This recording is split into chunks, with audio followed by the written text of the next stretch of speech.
nossa reunião mediúnica.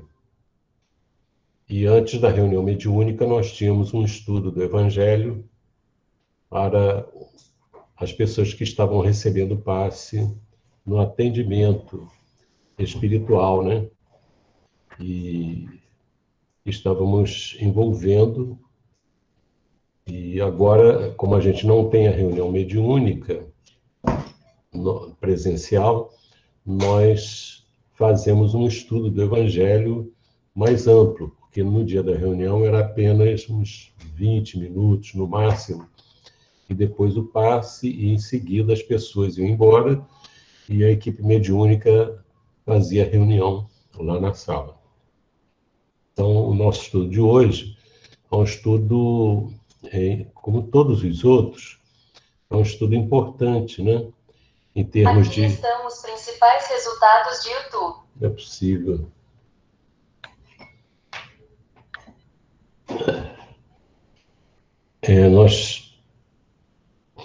Nós colaboramos vibratoriamente, não só para a Casa Espírita, mas para os nossos lares, para a nossa cidade, para o nosso país, né?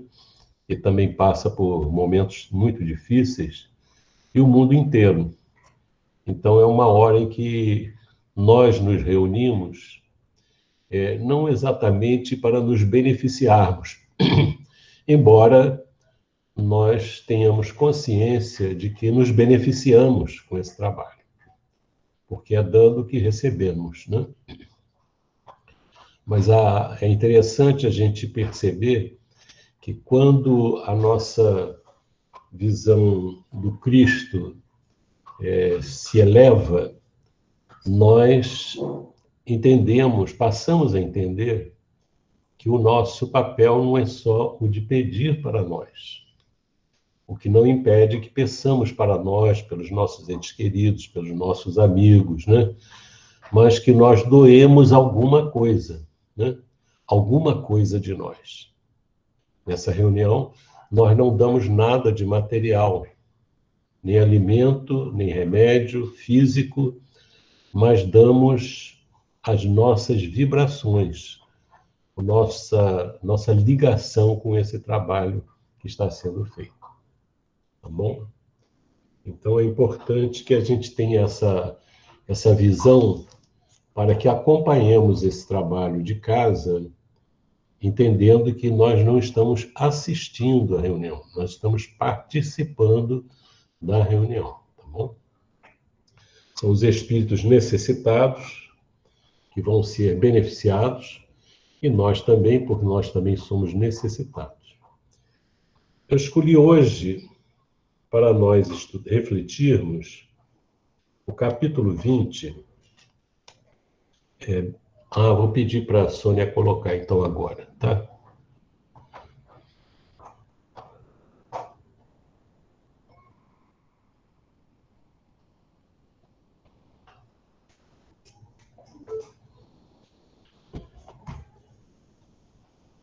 Nós vamos trabalhar bem-aventurados os misericordiosos, na data de hoje, que é 6 de maio de 2021.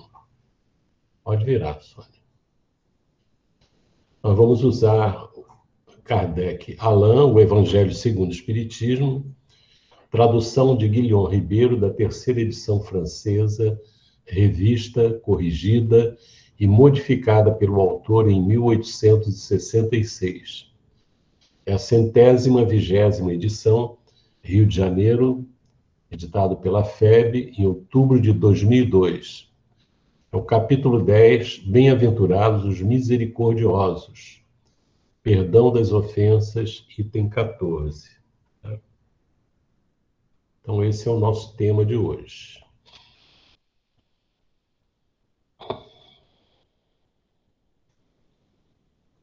Antes de abordar o texto, que é do Espírito Simeão, eu vou fazer umas reflexões aqui. Primeiro, vou fazer uma leitura. Vou ler primeiro o sermão do Monte, e no Sermão do Monte, as bem-aventuranças. O Sermão do Monte é muito mais amplo que as bem-aventuranças. As bem-aventuranças fazem parte do Sermão do Monte. Mas eu vou trabalhar aqui, vou ler quais são as bem-aventuranças, né? Vendo Jesus as multidões, subiu ao monte e, como se assentasse, aproximaram-se os seus discípulos. E ele passou a ensiná-los, dizendo: Bem-aventurados os humildes de espírito, porque deles é o reino dos céus. Bem-aventurados os que choram, porque serão consolados.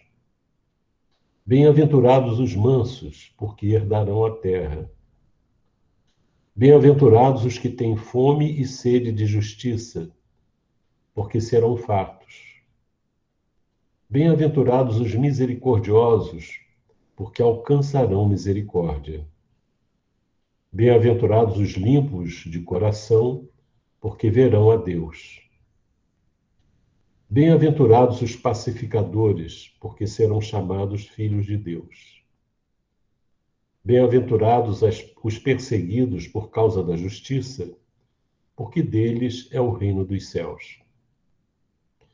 Bem-aventurados sois, quando por minha causa vos injuriarem e vos perseguirem, e mentindo disserem todo mal contra vós. Regozijai-vos e exultai, porque é grande o vosso galardão nos céus, pois assim perseguiram aos profetas que viveram antes de vós. Agora eu vou me fixar nas bem-aventuranças dos bem-aventurados os que são misericordiosos. Então vou ler alguns itens que são próprios do Novo Testamento. No capítulo 10, vou ler do item 1 ao item 3. O título é Perdoai para que Deus vos perdoe. Bem-aventurados os que são misericordiosos, porque obterão misericórdia. Em Mateus, capítulo 5, versículo 7. Se perdoardes aos homens as faltas que cometerem contra vós, também vosso Pai Celestial vos perdoará os pecados.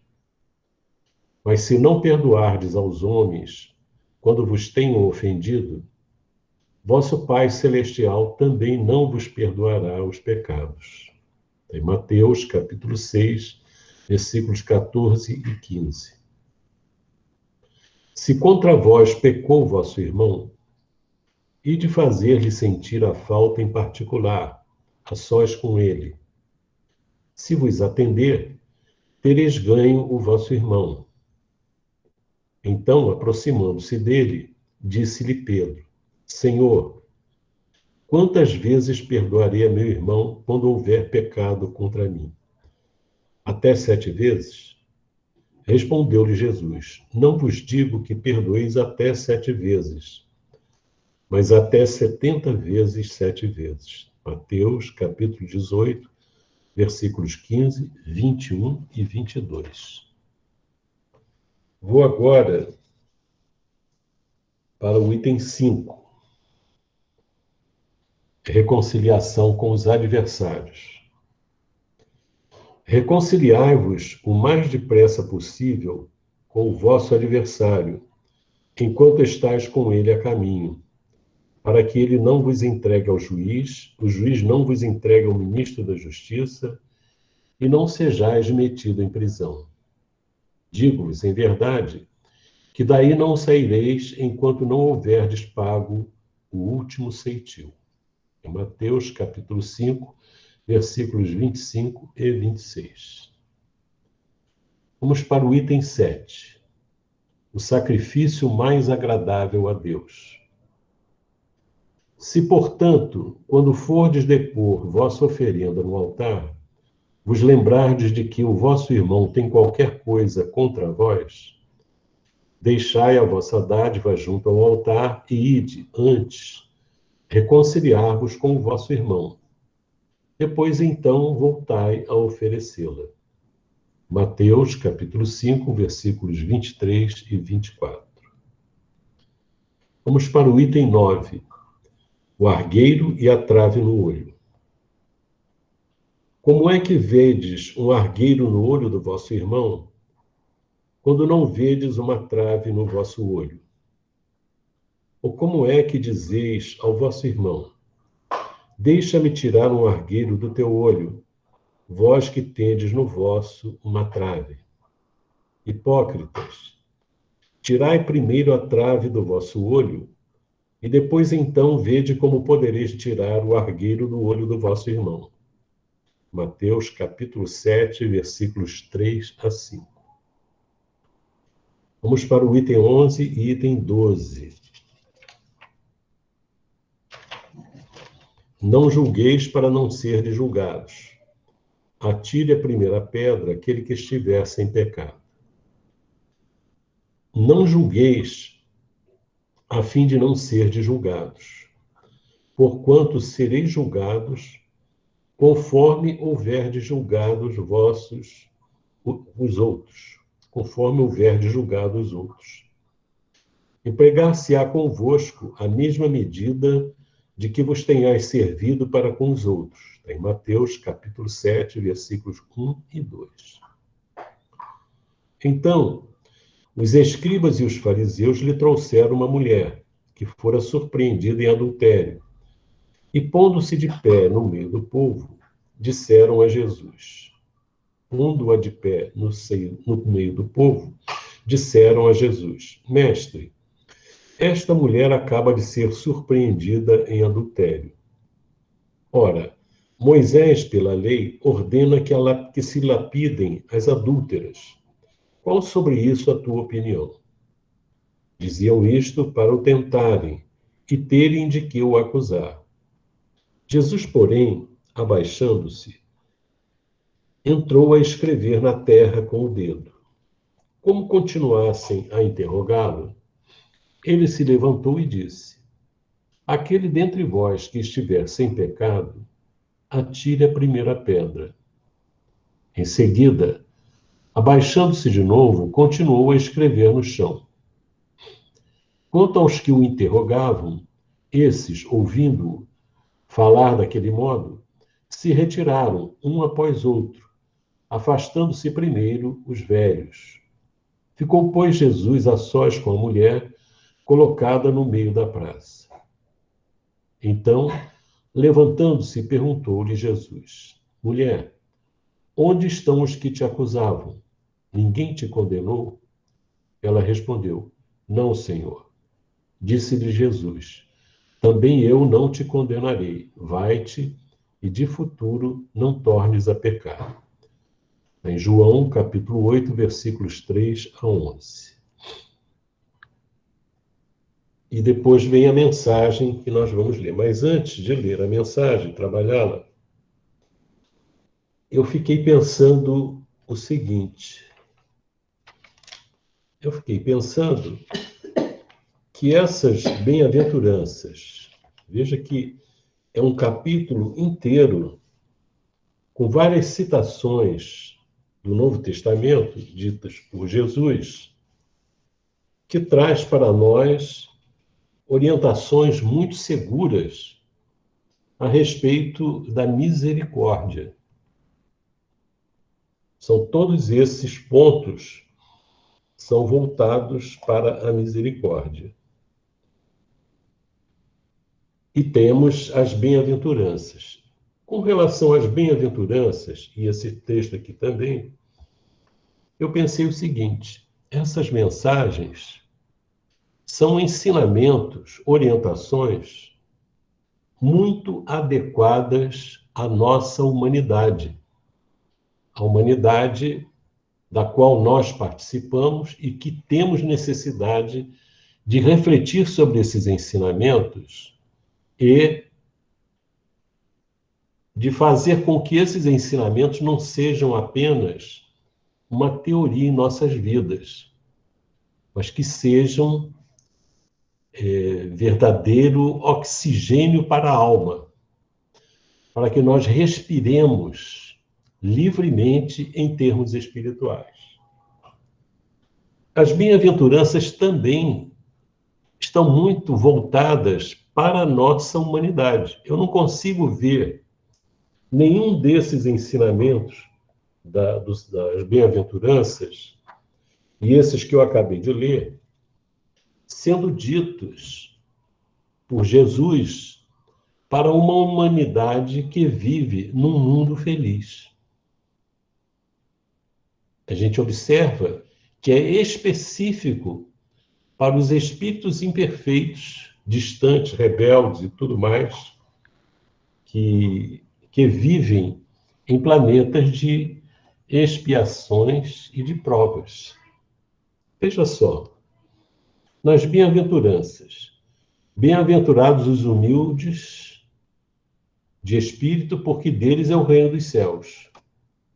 Faz sentido Jesus dizer isso para um mundo, uma humanidade, em que os espíritos já são humildes? Não faz. Bem-aventurados os que choram, porque serão consolados. No mundo feliz, se existe choro, é um choro de alegria. Então é voltado especificamente para nós. Bem-aventurados os mansos, porque herdarão a terra. Independente da herança, nessa condição de espíritos elevados, superiores, eles são mansos, não são agressivos, não são violentos. Bem-aventurados os que têm fome e sede de justiça, porque serão fartos. Ora, esses espíritos já estão vivendo a justiça plenamente. Bem-aventurados os misericordiosos, porque alcançarão misericórdia. Na verdade, num mundo feliz, você não vai ter necessidade de ter misericórdia dos outros. Porque aqueles que convivem com você nesse mundo também estarão numa condição de seguir as leis de Deus, a vontade de Deus. Bem-aventurados os limpos de coração, porque verão a Deus. Já é a condição deles, de limpeza do coração. Bem-aventurados os pacificadores, porque serão chamados filhos de Deus. Não faz sentido você esperar, no mundo feliz, uma orientação que estimule os espíritos daquela humanidade para serem pacificadores, porque eles já vivem a paz interna, e essa paz interior de cada espírito estabelece a paz no mundo em que eles vivem. Bem-aventurados os perseguidos por causa da justiça, porque deles é o reino dos céus. Nós vamos ver que não tem nenhum espírito lá sendo perseguido por causa da justiça, porque eles vivem, eles são justos, eles são bons, são misericordiosos e tudo mais. Bem-aventurados sois quando por minha causa vos injuriarem e vos perseguirem, e mentindo disserem todo mal contra vós. Ora, isso não existe no mundo feliz. Então a gente observa que essas bem-aventuranças que Jesus trouxe para nós, para a humanidade, que tinha ouvidos de ouvir, para aqueles que estavam lá ouvindo, e que sofriam, e queriam enfrentar as situações diferentes, numa humanidade ainda governada pelo egoísmo, pelo orgulho, e por almejarem simplesmente os benefícios que a Terra pode produzir para elas. Então, essas bem-aventuranças, elas são um chamamento para a humanidade, para as criaturas que ouviam Jesus e para nós que estamos ouvindo, através da leitura desses registros de Mateus, para que nós caminhemos nessa direção. Veja que não dá nenhuma orientação aqui para que nós transformemos os outros. Não diz aqui que eu tenho que ensinar os outros a serem humildes. Eu tenho que ser humilde. Porque quando nós nos tornamos humildes, pacificadores, mansos, etc. e tal, nós estamos ensinando. Foi isso que Jesus fez. Ele trouxe essa mensagem e é um estímulo, é um chamamento para que nós trabalhemos esses aspectos aqui e sejamos fortalecidos quando, durante a existência, ao seguirmos as orientações de Jesus, nós tenhamos coragem, tenhamos forças, fortaleçamos a nossa fé e perseveremos, porque ele demonstra aqui que a experiência não vai ser um mar de rosas. Não é um mar de rosas para quem busca seguir Jesus, nem para os outros que não seguem. Mas, na aparência, pelo menos durante o período em que a pessoa está vivendo na Terra, elas têm a impressão de que estão muito bem, estão satisfeitas e nada vai acontecer, porque elas estão fazendo o que elas querem e sintetizam a felicidade como isso: conquistar o que eu quero, fazer o que eu quero. Seguir Jesus é uma outra história. Significa conhecer, é o que ele está trazendo para nós, a vontade de Deus expressa nas suas leis. E essas leis não são um documento que está numa biblioteca. Essas leis fazem parte da nossa essência. É a nossa condição. Isso que significa que, no momento, todas as vezes que nós afrontamos essas leis, a vontade de Deus em nós, isso traz para nós um mal-estar que não é percebido pela criatura que anestesiou a consciência, que ficou numa condição de endurecimento, que não percebe o que está acontecendo.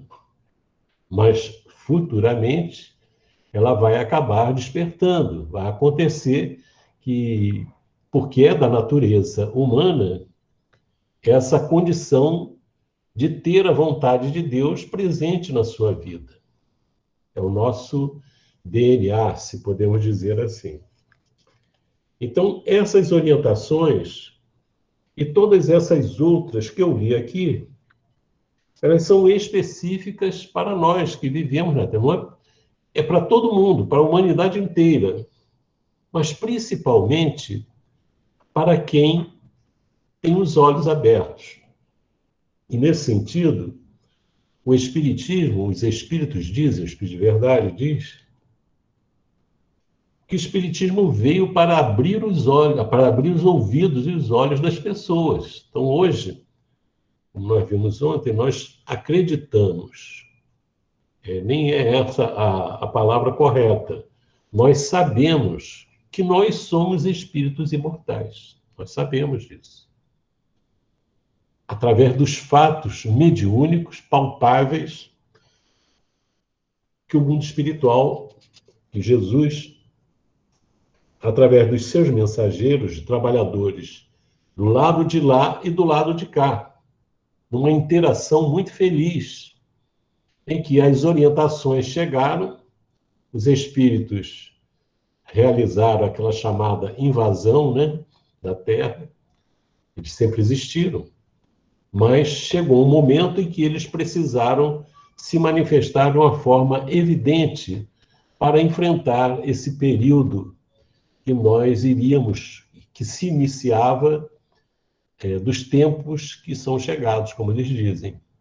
Então, nós estamos em pleno momento do fim dos tempos. Fim, quer dizer aqui, de que tempos?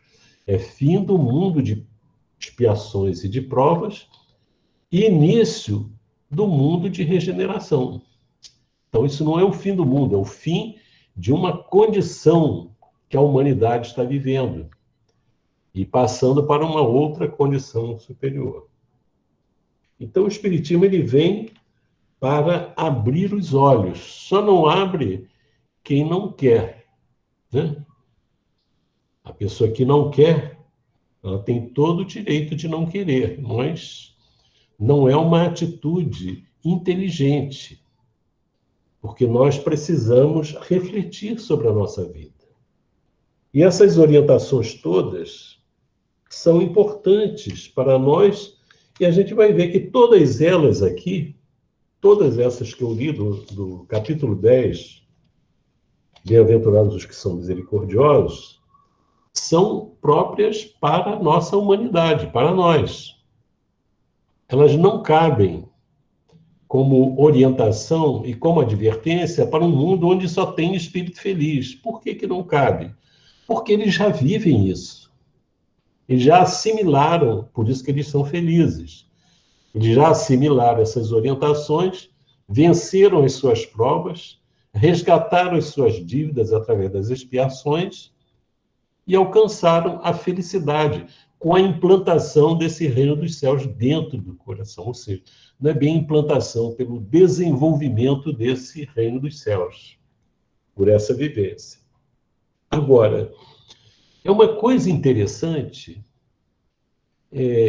nós observarmos em todas as circunstâncias que nós trazemos dentro de nós características, guardadas as devidas proporções, atributos que são divinos.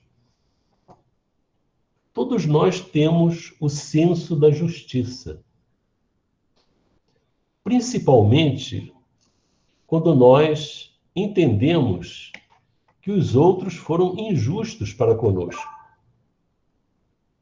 Todos os espíritos que estão numa condição de espiritualidade inferior, que buscam o processo de vingança, por que que eles buscam o processo de vingança? Por que que eles querem se vingar de alguém?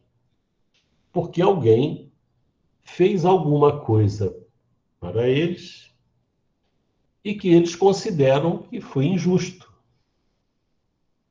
Então, isso é um sentimento de justiça, só que é interpretado de uma forma equivocada. Outra questão: todos nós, quando estamos submetidos a uma situação de grande sofrimento, e podemos dizer assim, injustamente da parte dos outros, não vamos entrar no aspecto de se é justo ou não, em função da reencarnação. Mas quando nós estamos sofrendo, estamos sendo torturados, prejudicados, e que alguém poderoso está sobre nós, nos atingindo de uma forma muito difícil, dentro de nós, se não enlouquecemos, nós queremos ser tratados com misericórdia. Então, muitas vezes, por misericórdia. E muitas vezes nos dirigimos a Deus pedindo misericórdia, coisa que Deus tem de sobra. Então, dentro de nós, nós temos um senso de justiça muito aguçado, no sentido da justiça com a qual nós queremos ser tratados. E temos também um sentimento muito profundo de misericórdia, quando nós precisamos de misericórdia. A questão é que nós ainda não desenvolvemos uma reflexão profunda no sentido de perceber que a nós cabe o esforço de buscarmos ser justos com os outros. Ser justo não significa perseguir o outro. Ser misericordioso não é só querer a misericórdia. Nós precisamos ter misericórdia dos outros.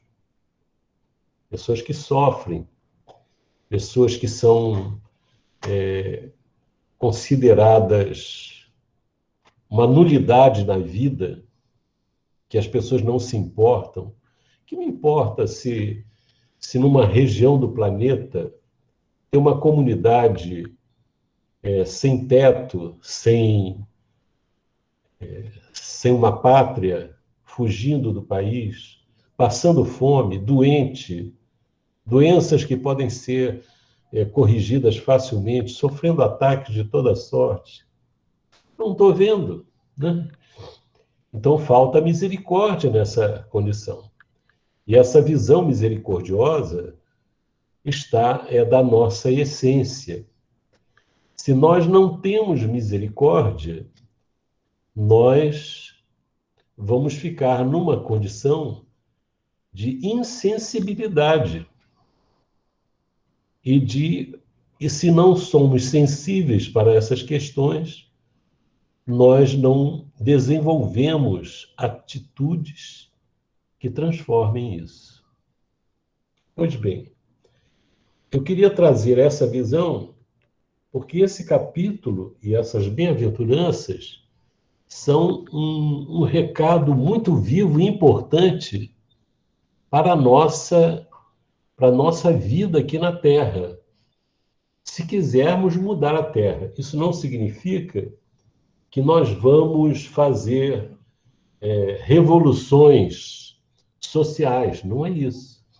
Significa que as revoluções sociais vão sair inevitavelmente em função da ignorância em relação aos demais.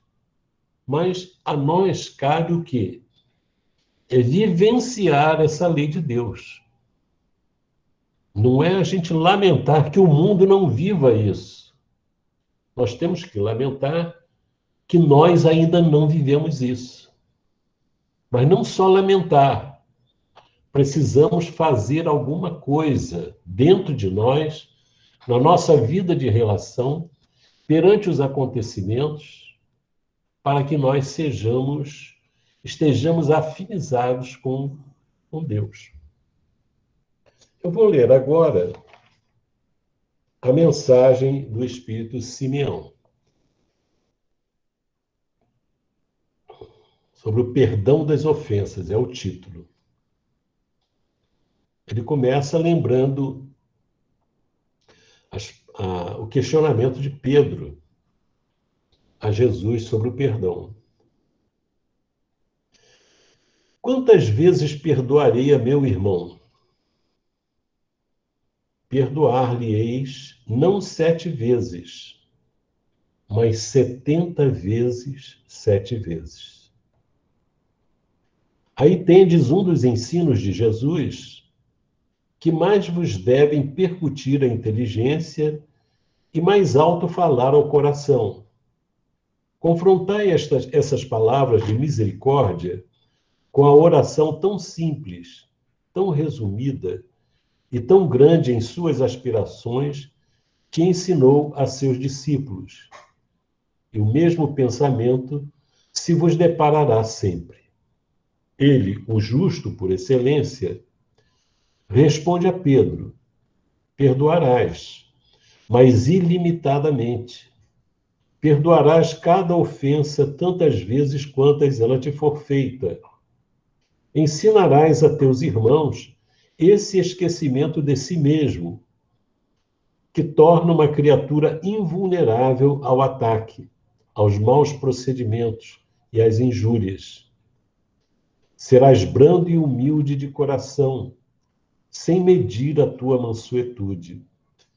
Farás, enfim, o que desejas que o Pai Celestial por ti faça. Não está Ele a te perdoar frequentemente? Conta, porventura, as vezes que o seu perdão desce a te apagar as faltas? Prestai, pois, ouvidos a essa resposta de Jesus e, como Pedro, aplicai-a a vós mesmos. Perdoai, usai de indulgência, sede caridosos, generosos, pródigos até do vosso amor. Dai que o Senhor vos restituirá. Perdoai que o Senhor vos perdoará. Abaixai-vos que o Senhor vos elevará. Humilhai-vos que o Senhor fará vos assenteis à sua direita. Ide, meus bem-amados. Estudai e comentai estas palavras que vos dirijo da parte daquele que do alto dos esplendores celestes vos tem sempre sob as suas vistas e prossegue com amor na tarefa ingrata a que deu começo, faz 18 séculos. Perdoai aos vossos irmãos, como precisais que se vos perdoe. Se seus atos pessoalmente vos prejudicarem, mais um motivo aí tendes para serdes indulgentes, porquanto o mérito do perdão é proporcionado à gravidade do mal. Nenhum merecimento teríeis em relevar os agravos dos vossos irmãos, desde que não passassem de simples arranhões. Espíritas, jamais vos esqueçais de que, tanto por palavras como por atos, o perdão das injúrias não deve ser um termo vão. Pois que vos dizeis espíritas, sede-o. Olvidai o mal que vos hajam feito, e não penseis senão numa coisa, no bem que podeis fazer. Aquele que enveredou por esse caminho não tem que se afastar daí, ainda que por pensamento, uma vez que sois responsáveis pelos vossos pensamentos, os quais todos Deus conhece. Cuidai, portanto, de os expungir de todo sentimento de rancor. Deus sabe o que demora no fundo do coração de cada um de seus filhos. Feliz, pois, daquele que pode todas as noites adormecer dizendo: nada tenho contra o meu próximo. Simeão Bordeaux, 1862. Então vejamos que é uma orientação de um espírito que já absorveu essa lição, essas lições todas. E ele parte, vamos comentar agora os pontos todos. Quantas vezes perdoarei a meu irmão? Vejamos, a pergunta já merece uma reflexão. Mostra como a nossa tendência é de sermos econômicos no cumprimento da lei de Deus. Às vezes a gente pode dizer assim, não, já perdoei uma, duas, três, agora não dá mais. Ou seja, nessa hora, nós estabelecemos limites para nós. Eu acho interessante aquelas pessoas que dizem assim, seguir os ensinamentos de Jesus significa estabelecer limites para a nossa felicidade. Não quero ter limite. Eu quero fazer o que eu bem entendo, né? Mas quando Pedro fala aqui, quantas vezes perdoaria meu irmão, ele está dizendo que ele está achando que tem um limite, né? É muito comum as pessoas dizendo, não, paciência também tem limite. Quer dizer, não é a paciência que tem limite, nós é que somos limitados. Se nós sentimos que estamos chegando no nosso limite, uma experiência que está exigindo de nossa parte ir além, lógico que a gente não tem condição de sair da nossa posição e ter a capacidade de perdoar e de paciência de Jesus instantaneamente. Não. Mas nós podemos tê-lo como modelo, sabendo que tudo que ele fez nós podemos fazer. Ele mesmo disse. Então, nessas condições, nós podemos ir forçando esse limite. Geralmente, nós gostamos de forçar o limite para as coisas erradas, né? Alguma coisa nos freia, a consciência, a legislação, a orientação, alguma coisa procura estabelecer limite, mas a gente não quer esse limite. É interessante que, às vezes, a gente usa muito na educação nos últimos tempos que os pais precisam dar limites para os filhos. Mas existem situações que você tem que ensinar os filhos para romper os limites. Na verdade,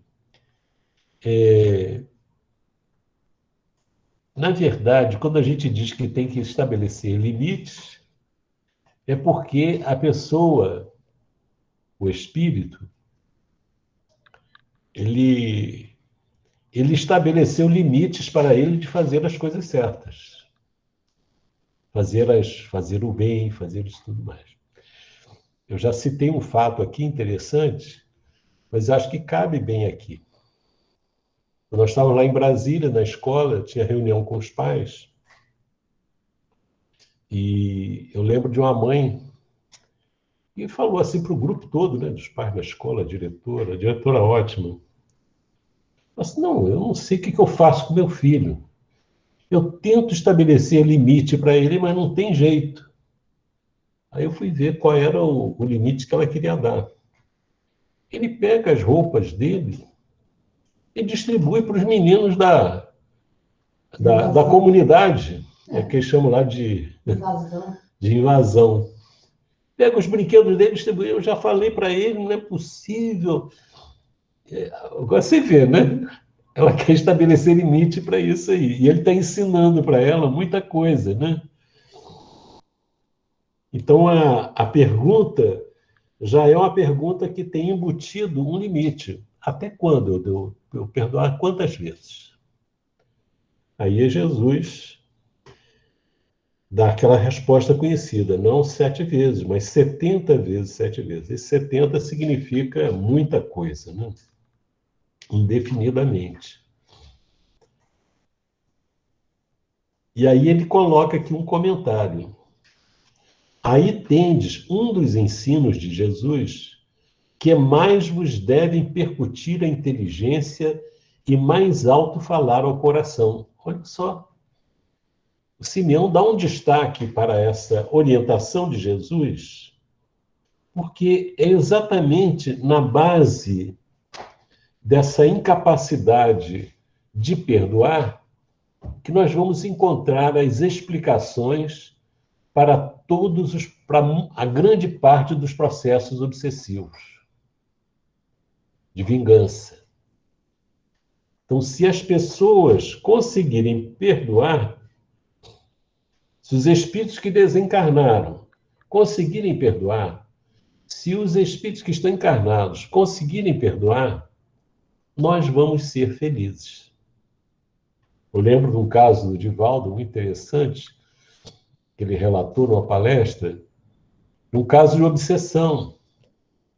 O espírito muito difícil obsidiava uma senhora lá na Bahia.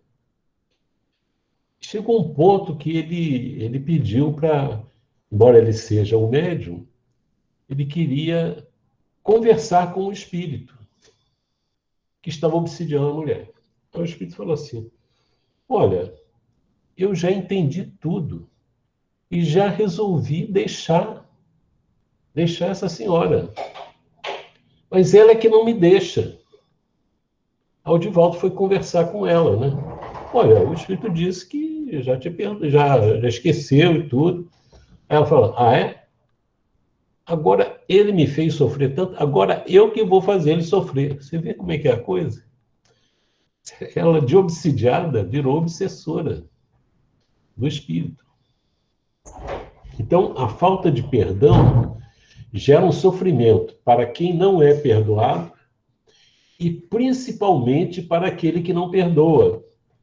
Porque aquele que não perdoa, ele vivencia, ele fortalece dentro de si as sombras que o ódio, que a angústia, que o sofrimento todo que a falta de perdão dá. Quem perdoa está livre, se libera. A gente vê Jesus, foi perseguido, foi injustiçado, é um exemplo de tudo que foi mal feito contra ele. Nós passamos por situações ínfimas e Jesus perdoou.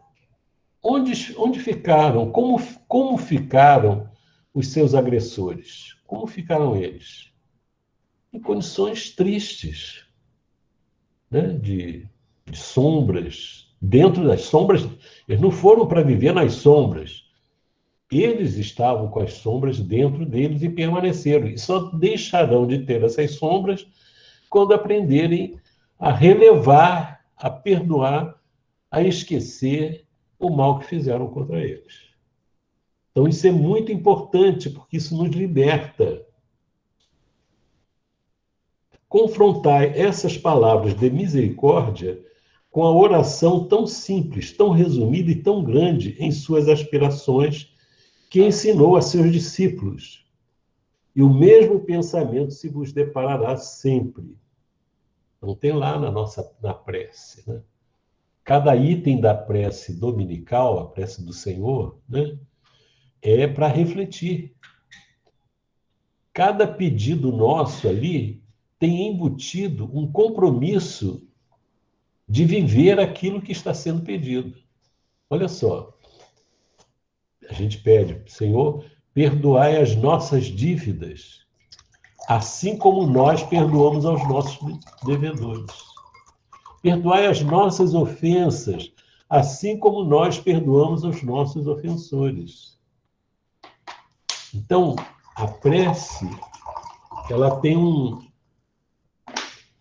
ela estabelece uma vivência, uma orientação importante que está dentro da justiça de Deus.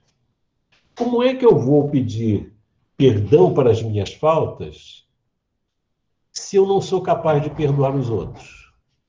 Faz sentido isso? Não faz. Como é que eu vou relevar uma ofensa? Às vezes há pessoas que brigam com familiares, não se falam há anos, e passam a vida com aquele amargo dentro do coração, sofrendo e fazendo o outro sofrer. Às vezes por uma coisa, é uma bobagem. Então, quando a gente identifica uma coisa dessa, o que a gente tem que fazer? Tem que procurar dissolver isso o quanto antes. Não adianta a gente fazer 300.000 orações por dia se a gente não tiver disposição para perdoar, para compreender os outros. Ele vai adiante. Isso é que é importante isso. Ele, o justo por excelência, Jesus, né? Responde a Pedro: perdoarás, mas ilimitadamente. Perdoarás cada ofensa, tantas vezes quantas ela te for feita.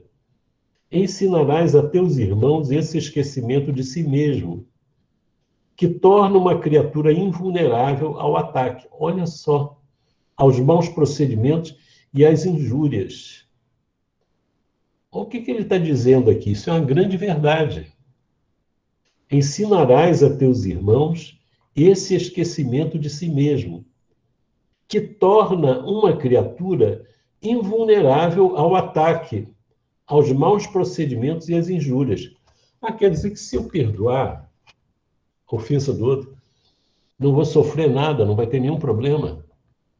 Não necessariamente. Você pode ser preso, pode ser torturado, uma opção de coisa. Pode acontecer. Mas quando ele diz assim, que torna uma criatura invulnerável ao ataque, aos maus procedimentos e às injúrias, isso significa você fica invulnerável porque o mal que te atinge não é o que vem de fora, é o que está dentro. Quando uma pessoa nos agride, isso é feito uma armadilha. Ela nos agride para botar para fora o que a gente tem de pior. Ela agride e a gente responde no mesmo nível inferior. Esse que é o verdadeiro mal que nos atinge. O mal que nos atinge não é o que os outros fazem, porque os outros, o que fizeram com Jesus? Mataram o corpo. mas não o atingiram espiritualmente. O mal que nos atinge é aquele que nasce dentro de nós, que ainda tem dentro de nós. E aí ontem a gente estava falando, né, na prece lá da oração dominical, assim, livrai-nos de todo mal. A gente pede a Deus para livrar-nos de todo mal. Às vezes a gente pensa assim que nós estamos pedindo que ninguém nos assalte, né? Ninguém nos fira, ninguém nos roube, nada disso aconteça. Livrai-nos de todo mal. O mal principal, o mal que nos atinge, é aquele que ainda reside dentro de nós. Livrai-nos, quer dizer, deixa eu tirar esse mal de dentro de mim. E a gente começa aprendendo a vivenciar os ensinamentos de Jesus, e principalmente esse aqui, que é do perdão. Serás brando e humilde de coração, sem medir a tua mansuetude. Farás, enfim, o que desejas que o Pai Celestial por ti faça. Não está ele a te perdoar frequentemente? Conta, porventura, as vezes que o seu perdão desce a te apagar as faltas? Olha só. Se a gente está no mundo espiritual, às vezes há espíritos que ficam séculos perseguindo aquele que o feriu numa existência, que o torturou, isso é alguma coisa, qualquer coisa. Ora, o mal que ele está fazendo a ele mesmo nesses séculos de perseguição é impressionante. Ele não percebe isso, que ele parou de andar. Ele paralisou na escala do progresso para perseguir o outro que o feriu. E perdeu 3 séculos, 4 séculos, quanto tempo? Sem cuidar de si, sem crescer, sem se desenvolver. Ou seja, aquele que não perdoa, aquele que persegue, ele faz mais mal a si mesmo do que aquele que o feriu numa determinada existência. E geralmente nós temos a impressão que nós não fizemos nada de mal a ninguém. Porque a misericórdia de Deus não nos deixa tomar conhecimento, nem no mundo espiritual, de todas as coisas erradas que nós fizemos no passado. Te lembra lá do livro Nosso Lar? A dona Laura conversando com o André Luiz. Depois de um certo tempo no mundo espiritual, que a pessoa vai se desligando assim dos aspectos materiais no perispírito, e ela e o marido dela começaram a sentir algumas coisas assim estranhas e pediram ajuda lá no Nosso Lar. Então, disseram que seria bom para eles tomarem conhecimento de algumas vidas passadas. Então, primeiramente, ela diz ela, que pegou registros escritos. De repente, isso tudo para o traduzido para o nosso entendimento. Ela leu, parece que 300 anos. Depois, eles se submeteram a processos magnéticos para ter a recordação desses 300 anos. Não sei se são 300 anos, mas acho que é isso. Não poderia saber mais do que isso, porque ao invés de ajudar, perturbaria. Porque assim como nós, às vezes somos duros em não perdoar os outros, nós também vamos ser muito duros quando verificarmos os nossos erros do passado. E é desequilibrante isso. Então, a misericórdia divina nos deixa nessa condição. Só lembra um pouquinho aqui. Então, aqueles que estão no processo de vingança, de perturbação, deviam refletir sobre isso. Refletir, porque eles estão cobrando de uma pessoa o mal que fizeram a ela, a eles. Mas eles não têm conhecimento dos males que eles fizeram no passado. Não têm conhecimento. Mas para pensar um pouco. Se o espírito esteve encarnado na Terra, desencarnou e está lembrando dessa última existência, naturalmente ele sabe que ele viveu outras vezes na Terra, que ele não sabe o que ele fez. Então é bom que a pessoa tenha o equilíbrio, que nós tenhamos o equilíbrio de pensar dessa forma. Eu não sei o que eu já fiz. Se eu não sei, se eu tivesse só feito coisa boa, eu não estaria aqui na Terra, eu estaria numa outra condição espiritual, mas eu estou aqui.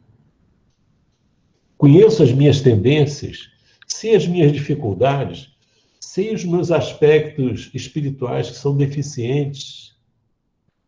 Então, nessas condições, eu não posso me julgar numa condição de espírito que não fez mal a ninguém. Então, a orientação de Jesus é perfeita. Perdoa. Você só tem... É de grande utilidade para o espírito conquistar essa capacidade de perdoar. Isso é muito importante.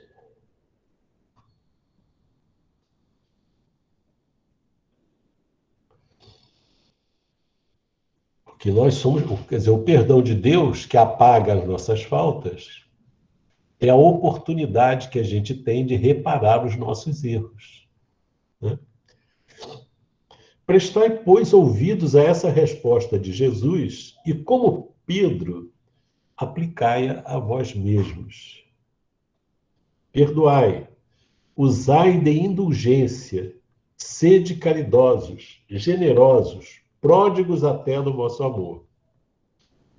Dai que o Senhor vos restituirá, perdoai que o Senhor vos perdoará, abaixai-vos que o Senhor vos elevará, humilhai-vos que o Senhor fará vos assenteis à sua direita.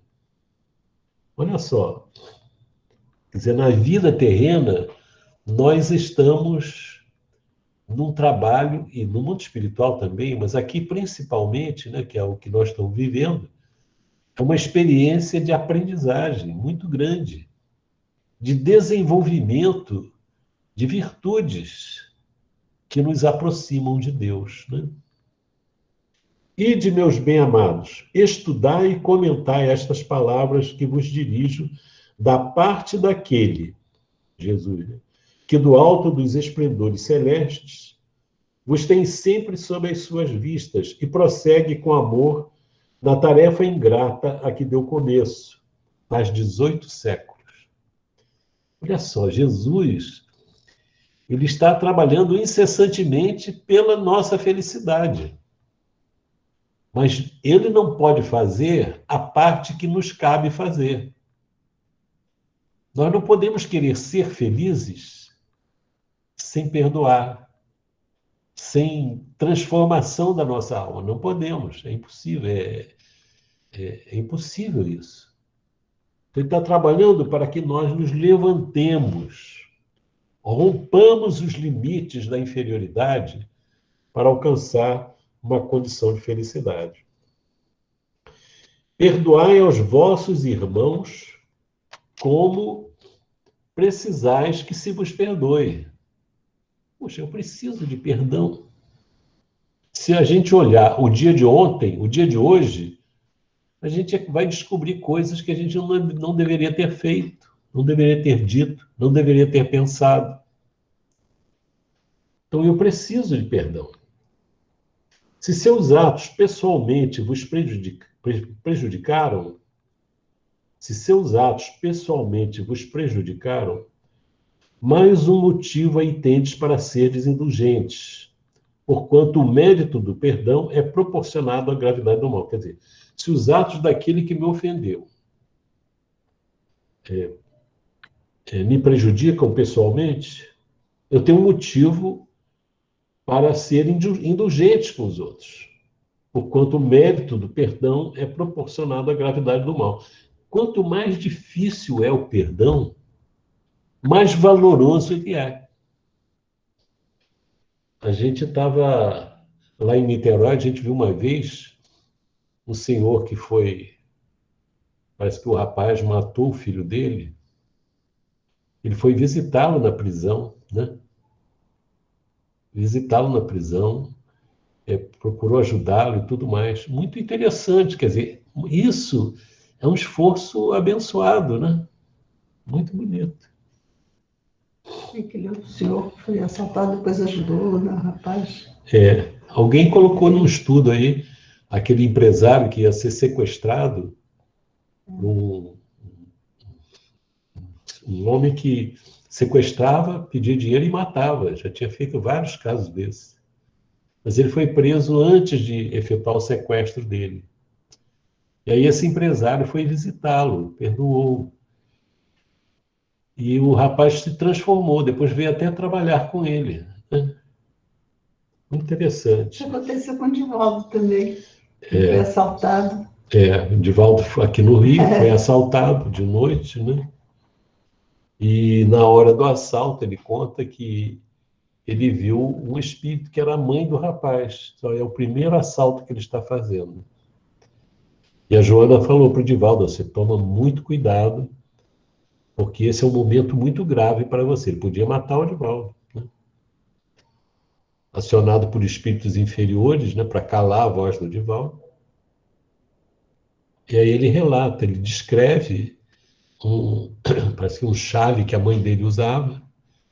E aí depois leva o rapaz para onde ele estava e tudo. Consegue emprego para ele, ele vira motorista de um empresário. E toda vez que o Divaldo vinha ao Rio, o Divaldo dizia que ele que o recebia no aeroporto. Disse assim: seu Divaldo, só toma cuidado que nessa cidade tem muito assaltante. Engraçado. Experiência própria. Experiência própria. Então vamos lá. Espíritas. A gente pode aqui ampliar, né?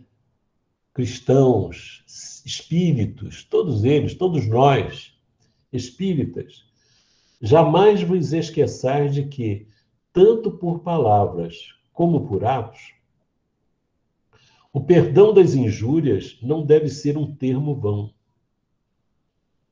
Pois que vos dizeis, espíritas, sede-o. O que está chamando a gente aqui? Está chamando a uma vivência coerente com o que nós aprendemos. Isso é interessante. Isso não serve só para os espíritas, para todo mundo, todos os espíritos que estão sofrendo, que estão perseguindo, que estão sendo perseguidos, o que for.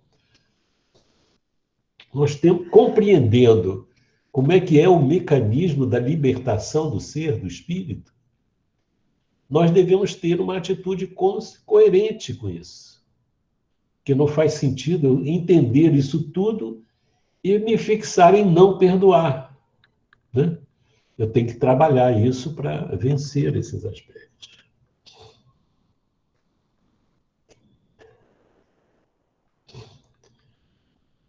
Ouvidai o mal que vos hajam feito, e não penseis senão numa coisa, no bem que podeis fazer. O mal que o outro fez é problema dele, coitado. Vamos até orar por ele. Agora, vamos nos ocupar de fazer o bem. Como é que a gente vai fazer o bem? Primeiro, orar por esse que fez o mal contra nós. Vamos orar por ele. E fazer outras atividades no bem que não ficam circunscritas a essa pessoa. Aquele que enveredou por esse caminho não tem que se afastar daí, ainda que por pensamento, uma vez que sois responsáveis pelos vossos pensamentos, os quais todos Deus conhece.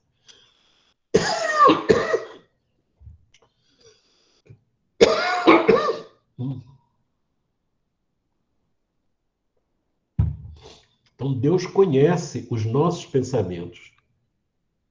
E se nós entramos nesse caminho de aprender a perdoar, a gente não deve se afastar desse caminho. Cuidai, portanto, de os expungir de todo sentimento de rancor. Então, vamos tirar do nosso pensamento todo sentimento de rancor. Olha, a palavra, ela diz mais ou menos o que é esse sentimento. Rancor.